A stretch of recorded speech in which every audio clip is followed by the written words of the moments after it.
What's up, Crypto Crew, and welcome back. Or if this is your first time, I'm Captain Crypto Mite, actively escaping the Matrix, scoping out the crypto ocean. So if you like your odds, get on the boat, stay up to date, thumbs up, and join the hunt. Into the boat! Crypto Crew, as of the making of this recording, Kaspa is faster than Solana, much cheaper than Ethereum, yet fully proof of work, fair launch, no pre-mine, and may actually be more secure and decentralized than Bitcoin. Right now, Kas is sitting at just over a 2 billion USD market cap, but some believe it has the fundamentals to reach 37 billion and beyond. In this vid, Kaspa maxi Christian Ludwig breaks down the thesis you've probably not heard anywhere else so far, and why Kaspa could be the next great digital commodity, and maybe the biggest asymmetric opportunity in today's crypto ocean. That's why he's the GOAT!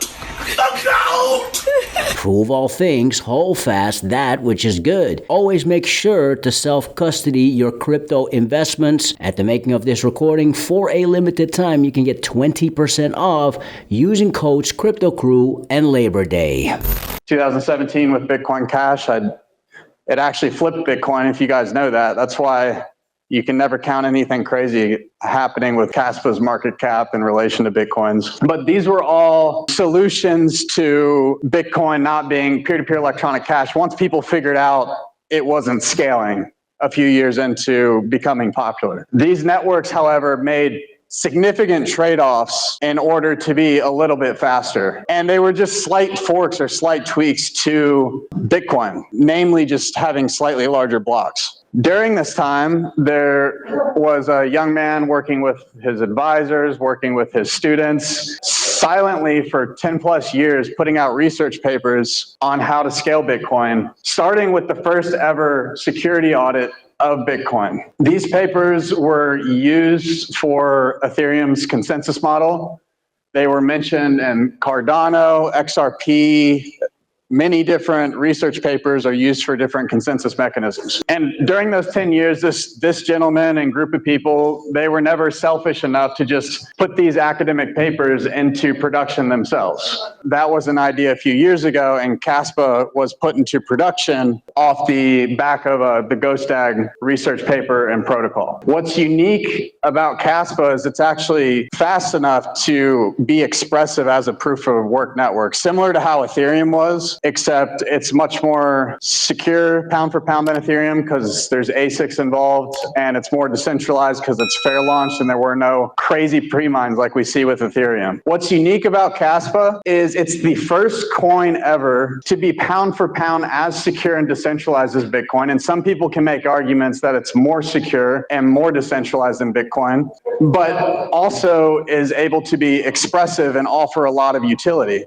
So we go back to what I was talking about with what makes a digital commodity. It has to be a Satoshi system. It has to be fair launched. It has to be proof of work, secure and decentralized, just as Bitcoin is. But Kaspa is the first offering that introduces expression and easy value exchange of utility. So this is an example of smart contract execution between Ethereum and Kaspa. As you can see, the smart contract function deploys in half the amount of time, and these speeds will improve as smart contracts are adopted on Kaspa. The crazy thing is on Ethereum, the cost for this smart contract function was $16.96. On Kaspa, it was 1 penny, okay? And as a businessman, I know that capital and money always flows where there's least resistance. And Kaspa has so much to offer in terms of instantaneous internet speed block times and cheap fees. And it has Bitcoin-like security and decentralization. So in theory, anyone who has a brain who sees Kaspa over time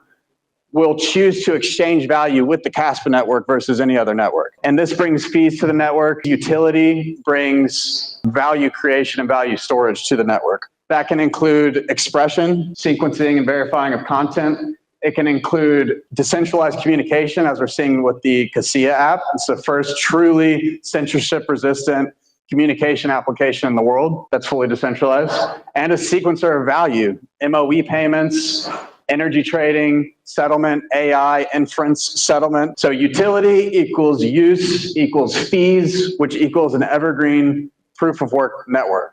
And if you do not have utility, your proof of work network is either doomed from a security standpoint, or you're going to need to lift the hard cap, and any idea that it's digital gold flies out the window. On the supply end of things, we'll talk about demand in a minute, but on the supply end of things, Kaspa is more rare in time than Bitcoin is. It has a better stock to flow ratio, meaning that its emissions will tail off quicker than Bitcoin. This makes a few assumptions. This makes an assumption that Bitcoin's price is $1 million in 2029, that Kaspa's price is $33 in 2029, and both networks are being fully utilized. I know the colors don't show up here too well, but there's a yellow zone, an orange zone, and a red zone. Can you see that near the bottom?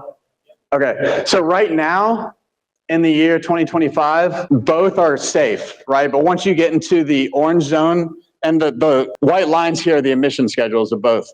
Once you get into the orange zone and then the red zone, that's when miners start turning off their miners. And the security of the network drops and the value storage capabilities of the network drop. In 2029, each of these assets will require a security budget of 0.78% in order to stay out of the red. Okay, how do we fill the security budget? We have to use that other tank, that orange tank, right? We need fees. But what's it gonna cost when these networks are congested at these market caps that these assets are probably gonna be at in a few years?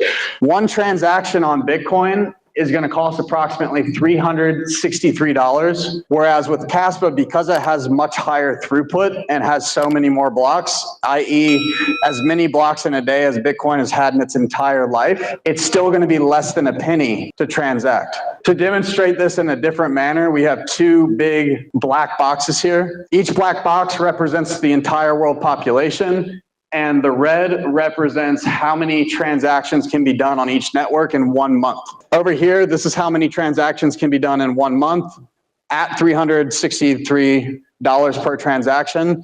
And on Kaspa, you can essentially have the entire world transact on the network for 1 penny within that month, yes. So this means that there's a lot of value creation. People are not going to be economically priced out to transact on the network, and the network can handle as many transactions as it takes to maintain the fee network. What I'm saying in all this in conclusion is Kaspa is everyday money and also the pinnacle of value storage. So when you buy Kaspa and you hold on to Kaspa, you're making a bet in that what you hold is like having chickens back in the day that have something to offer someone else in the future, that you can exchange for anything of value that you can use to protect the financial situation of your family. What I mean by this is once other people with more money than me and you discover Kaspa, they're going to accumulate a lot of it. Here's an interesting comparison to Kaspa today and Bitcoin the same time period off of the Genesis block. So we are 3.5 years into Kaspa. This was Bitcoin 3.5 years into Bitcoin. 130 petahash compared to 650 petahash. I know that's not an apples to apples comparison, but what I'm saying is Kaspa does have more hash rate today than Bitcoin had just this far in. More daily transactions than Bitcoin had. But look at the market cap, guys. Just over a $2 billion market cap today, whereas Bitcoin, the same time in with less hash rate, less daily transactions, had a $6 billion market cap. Kaspa has the same form factor as Bitcoin, but is superior from a technological standpoint, superior from a value retainment standpoint. And yet Bitcoin, I think, has 1,000 times of a higher market cap. This is what we call in business or investing an asymmetrical opportunity. What's super interesting about Kaspa and Bitcoin is they're so similar, but one thing I noticed like 2 years ago when I posted on Twitter, and people laughed at me for this, like, you're smoking crack, is I noticed the charts looked similar, just on a different time scale. And that's still playing out today. Part of me just wonders if that was meant to be, just because there's so many parallels between the two assets. Kaspa beat Bitcoin in terms of time to a $1 billion market cap. And Bitcoin, prior to Kaspa beating its record, was the fastest growing asset in the world to go from a $0 market cap to a $1 billion market cap. Pepe Coin did beat this record, although briefly coming right above 1 billion and then crashing below. It did not maintain its $1 billion record. Kaspa beat Bitcoin to the $1 billion mark in terms of timeline and has sustained above a $1 billion market cap. This is the first coin to do it faster than Bitcoin's ever done it. That's an incredible achievement financially. So my base thesis is that over time, Kaspa will become a superior digital commodity to Bitcoin in due time. And I think that means this trend continues at the very least. I'm not going to sit up here and give my bull case because I don't like to do that. I like to talk conservatively and talk about base cases. The base case, for the reasons I've mentioned in this presentation, is Kaspa will continue to be Bitcoin to key market caps. So this means getting to $3.7 within the next 4 years, very probably within this bull cycle, and then $37 early next decade. Shout out to Christian Ludwig for repping Kaspa. Shout out to Crypto Pumps for streaming the Kaspa Experience 2025 in Berlin. And shout out to the entire Kaspa community. Kas has turned some heads already, but as of this recording is far from a finished project. Stay tuned for more from the Kaspa Experience and Kaspa content here on your Crypto Crew. Prove all things, hold fast that which is good. Stick around. Fix your mind before you get to the grind. And with that said, let's continue to escape the matrix. Let's continue to be on the lookout for the next big thing here on the crypto ocean. Grow in grace, and let's make some crypto waves. Say I.